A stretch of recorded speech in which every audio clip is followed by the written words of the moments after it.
Hi everyone, I am Mayma Carmo and you're watching Love Your Bones with Mayma. We're talking today about the importance nutrition plays in your bone health. So my dear friend Sue Otterstall will be joining us today. Sue is an amazing soul sister, friend, all of that good stuff. And she makes the best and yummiest food. Today you're gonna really enjoy watching her make some bone broth. It's so yummy and so good for you. So watch, listen, and get your plates and bowls out. Hi everyone, meet our lovely Sue. Come on Sue, meet our audience. How are you? You look Good. fabulous How are today. you? I'm good, now that I'm seeing Good. you. You look amazing. So Sue, what are you making for us today again? So today we are going to be making bone broth. Ooh, I love bone broth. For bone health, bone broth is like one of the best source of nutrients. It is rich in collagen and from the bones and the beef, when we cook it, all the gelatin, it gels up, and that's what really is good collagen. And it's also good in magnesium, calcium, and phosphorus. So tell me, so I didn't think about my bones when I was younger at all. I thought I didn't think about, should I worry about bones? I'm 20 years old, whatever. Because I learned the importance when I learned I have breast cancer at 30. Then everything about my body became important. So why does bone broth or bone health matter at any age, 20s, 30s, 40s, and beyond? Again, bones is really composed of 30% of bones is protein, and this rich source of collagen is actually really good for your bones, especially with osteoporosis and arthritis. I think it's really important at a young age to do healthy things for the bones, and so bone broth is one of the essential ones. I think that it's easy. You don't necessarily have to make it, but this really makes very good bone broth. So okay. Sue, what are these yummy ingredients? I think I see some celery in here, onions, I love me some onions, and carrots.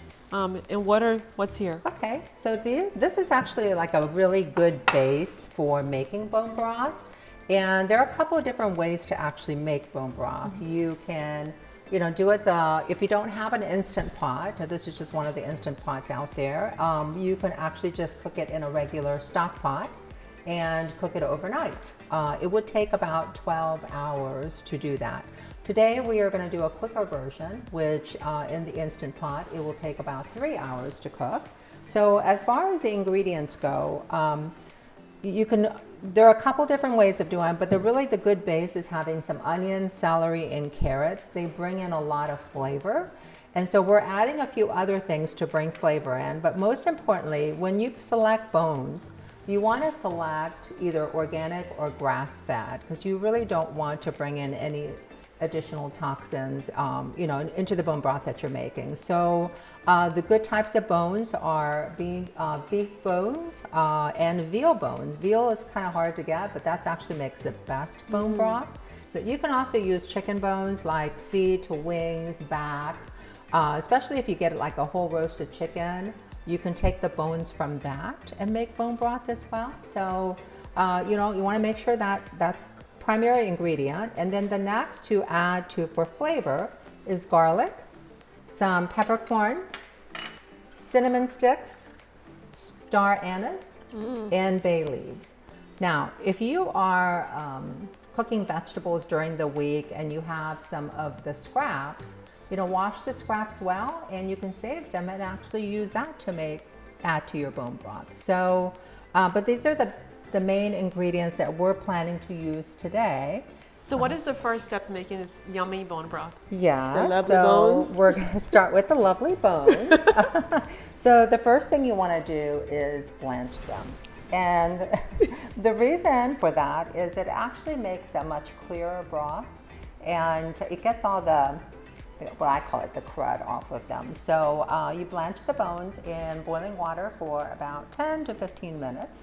And after that, to make it add a much richer flavor, it's really good to, just how when you cook beef, you kind of braise it on both sides. So you can do the same with the bone. You just put it into the Instant Pot and you saute them for a couple of minutes on each side. and that adds that nice caramelized flavor to the soup. So once we do that, then I'm going to add all these ingredients. What do you add first? Do you add one thing first, or can you just put it in at one time? No, you can actually put everything in at the same time, and then we're gonna fill the pot with water up to the fill line in the Instant Pot. And then once we do that, we pressurize it, and it's going to have to cook for about. Can you add seasoning, whatever you want to put in there, like seasoned so salt, whatever This is like a good foundation to start the bone broth. But I think as you continue to make them, you can decide I want to add certain other spice to it. So what are these spicy things over here? Okay, so this one's really pretty actually. Can you show smell it? Ooh. Yeah. I like that. Yeah, it's gonna add just such a lovely flavor to. Look at this, is so pretty, right? So what is this some kind of spice from a certain country? Yeah, or? It's an Indian spice, and it has kind of like a licorice flavor to it. It does smell like licorice. And it's lovely in a lot of like baked goods to add the flavor. But it's something that, especially with bone broth, after you cook it, you want to take this out. You don't. So which spice do you put in the bone broth when you're making it? We add the star anise, the cinnamon sticks, bay leaves. You can smell that. Yeah, cookies. It's a nice flavor. Cookies. And then garlic and peppercorns. Now, we can add some sea salt as well, but I would do that after you make the bone broth, so you can add the sea salt to your taste. Wonderful. Yeah. You pressure cook it for 3 hours. Oh, wow. Yeah. Yes. Okay. So, awesome. Yay! Yeah. I mean, traditional way. So you can put it on, go take a shower, take a nice bath, pour a glass of wine. Whatever you want. Go for a run. Yeah. So you just kind of do it and go do your thing. Yeah. Live your best life. Nice thing. Live your best life and come back, Yeah. So, I mean, if you do it in a stock pot, it takes about 12 hours, and you can actually do it, put it on the stove before you go to bed at night. And the next morning, you can let it cool. Yeah. And I can show you as far as what to do, once it's cooked. Because once it's cooked, you want to skim the surface. Usually the surface will have all this white gelatinous mess on there, and you want to skim that off. Put it and then strain it. You just want to get a good mesh strainer. Strain the soup, the bone yes, broth. Yeah, you want to strain the bone broth, and then you can put them into, like, you have mason jars over there. You can put them into mason jars and put them in the fridge. It'll last up to 5 days in the fridge, or you can freeze them. So be careful when you freeze them in the mason jars. So I think it'd be better to use freezer bags, because you don't want to have an issue with the glass cracking. Right. So, but yeah, you can put them in freezer bags and then freeze it up to 6 months in the freezer. So the first step we're going to do is saute the bone broth. So this is an Instapot, and excuse me about that. So it's already nice and hot. We got it started, and I am going to take the bones and add it in there. And you can hear it sizzling, so it is actually browning in there. I like me some sizzle. So once we have this nice and browned on both sides, it takes a couple minutes to do that. And once that's together, then we are going to add all the vegetables and the spices to it and put some water in there. And you can see up here, this is the max fill line. So that's how you know how much water to put in.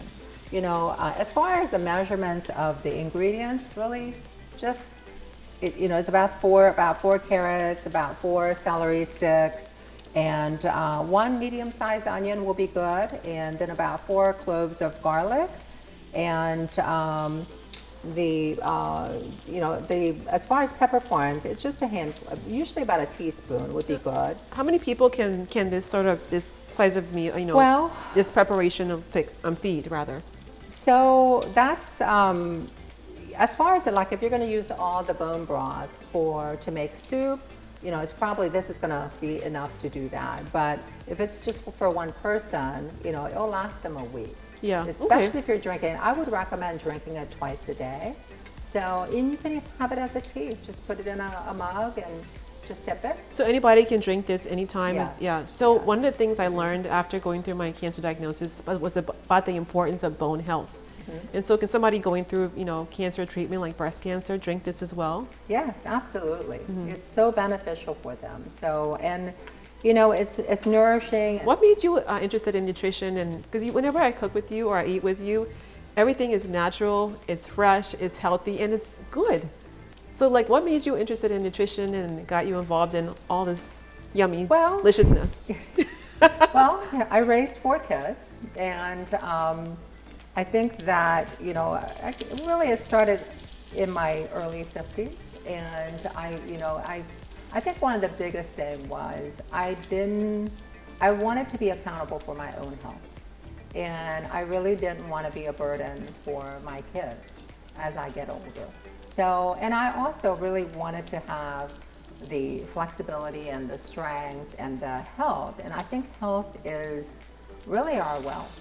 So Sue, are there things you wish you knew about the importance of nutrition and bone health when you were younger? Yes, there definitely is. We're going to add the spices as well. So what do you wish you knew when you were younger that you could have done earlier? How damaging certain foods are. So, when we're young, we don't think about how nutrition impacts us, but really, the first 20 years of your life is actually a really good building block for the rest of your life. I need to add water to this, so let me get some water. Okay. And we're going to add that to the fill line. And you want to make sure it's good filtered water. And now I am going to add some water, and you want to add enough water that it goes to the fill line, which is it's right there.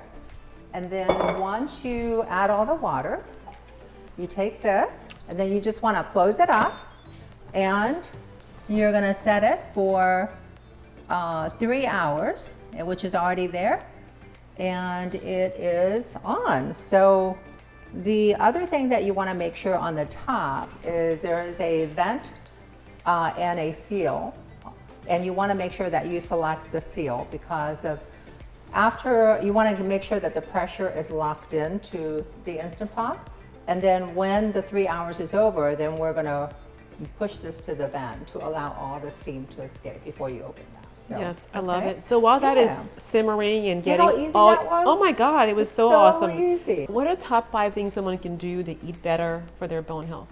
Okay. So really the most important one, and I think this is hard for a lot of the younger generation, is to eat dark leafy green vegetables. They are a really good source of calcium, and it's actually a good source of calcium that is absorbed well into our body. The dark leafy green vegetables, broccoli, Brussels sprouts, kale, collard greens, there's so many out there now, and I think with the focus on health, especially if you go into the produce sections, there's so many things that are available. Right. So the dark leafy green vegetables. That's one thing. We got 4 more. And then you really want a good source of calcium. So the good sources of calcium are, believe it or not, even almonds. Almonds are the highest source of calcium out of all the nuts. A good source of like yogurt, cottage cheese, raw cheese.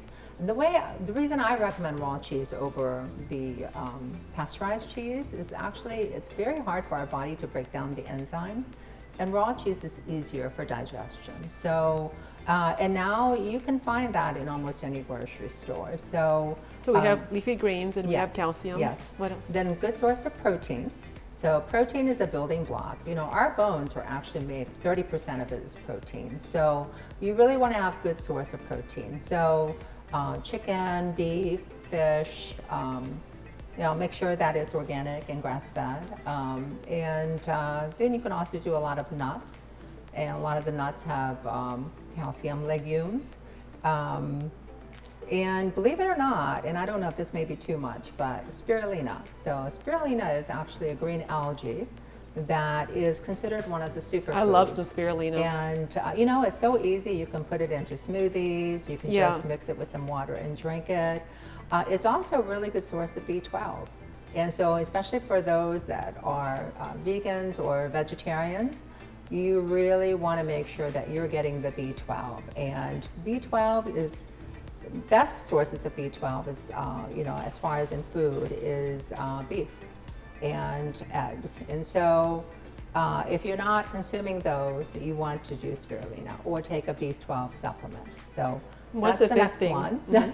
So the fifth thing is actually not about recommending what to eat, but it's really talking about avoiding what to eat. So because you know, a lot of the inflammatory foods can actually leach from your bones, and it's not, if you really want to set a good building block, you want to avoid, you know, basically like high sugary foods, colas, snacks, processed foods that are made with like very sugary cereals, crackers that are processed, yeah, pizzas, believe it or not. You can have a healthy pizza Here and there. every once in a while, but a lot of them are just loaded with inflammatory foods. So I would definitely avoid that. And Those are great tips. there's one other ingredient or food that I failed to mention on this, and that's really, I would think, the most important out of all of them, and that's water. We don't drink enough water. And unfortunately, when you drink coffee or sodas Or alcohol. they're all very dehydrating for your body, and our body is actually made 60% of water. So water is really, really important. In fact, I was recently reading an article with this one doctor that it takes a few months to get in to see. So what he does for his patients is that when they schedule the appointment, he actually prescribes them water. How much water do you drink? Do you know how much water you're supposed to drink? I have about 2 liters a day. You do? Yeah. Okay. Because I'm a cancer survivor, I know the risks of you know, just overall body impact. Yeah. So I have 2 huge bottles that are alkaline water. I drink them throughout the day. And of course, at first it was hard because, you know, you have to run to the bathroom, whatever. But then I knew overall, like you said, you know, your body needs to be more alkaline, be less acidic. Yeah. And I know how much water means for our body, so I do drink, but it was hard to do at first. And a lot of my friends laugh at me when they come to my house. There's water bottles everywhere, especially in my bedroom. But I put it where I won't forget to drink the water. So near my bed, which you see my bedroom, is bottles, like 8 bottles of water there. Everyone laughs, but then you're doing good. I want to And make sure I'm that accountable. shows in your skin. You know, you've got that wonderful glow going, and water is just, I think so many people forget to drink. And, you know, it's the rule, I guess the general rule out there is 8 glasses of water that you drink a day. Is there a ratio to your body that you should be drinking? So everybody is different. You know, you can't have someone that's like 100 pounds versus a 200 pounds drink the same amount of water. So what you do is you take your total body weight and you divide it by half, and that is how many in ounces you should be drinking minimum. So if you are 200 pounds, you should be drinking 100 ounces of water per day. So that's a lot more than 8 cups of water a day. So it's really important. And the other component to that is you want to make sure that you're drinking good quality water. There's so much water out there, and I know there's a lot of confusion as to what is healthy, and especially now with bottled water, and you know, the plastic actually leaches, and especially if it doesn't, if it has BPA in there, so you're getting some of that in your water. Sue, that was so good. Thank you so much. That was amazing. I'm so happy to be here with you. It was so awesome. Happy to share this. Yes, and I'm sure you guys were inspired by Sue as I was. She's so educational and she's so amazing at what she does, and I'm sure that you're writing all these tips down and you will start working on them today. So until next time, love your bones and live your best life.